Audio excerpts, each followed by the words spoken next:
ઓસ્ટ્રેલિયામાં નોકરી કરતા અને આઈટીની અંદર અભ્યાસ કરેલો વિદ્યાર્થી છે પ્રેમ ઝાના વાત કરી અને ચમત્કારિક વાતમાં આવી જતા રાજકોટના જે ભુવા છે સતીશ રામજી ધામી ભુવાજી જે ગુંદાવાડી 22 રહે છે, 30 વર્ષથી એવું જોવાનું દુગ્ધ મટાણું કામ કરે છે, બ્રહ્મા નાખવાનું કામ કરે છે.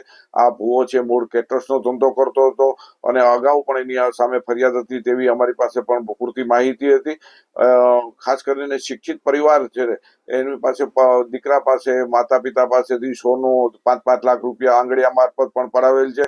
આવી હકીકત સામે આવતા હવે લોકોએ જાગવાની જરૂર છે. શિક્ષિત સમાજ પણ બૌદ્ધ સમાજને અસર કરતા હોય જાગૃત થવાની જરૂર છે અને આપણે કઈ સદી તરફ જઈ રહ્યા છીએ તેવો પણ પ્રશ્ન ઉઠે છે અને લોકોએ જાગૃત થઈ હિન્દુ મુસલમાન કે ક્રિશ્ચિયન કોઈ પણ વ્યક્તિએ આવા લેપાગુ ભુવાથી ભોગ બન્યા હોય કે મુંજાવરથી થયા હોય તો ફરિયાદ કરવા આગળ આવવું જોઈએ તેવી વિજ્ઞાન તથા અપીલ કરે છે.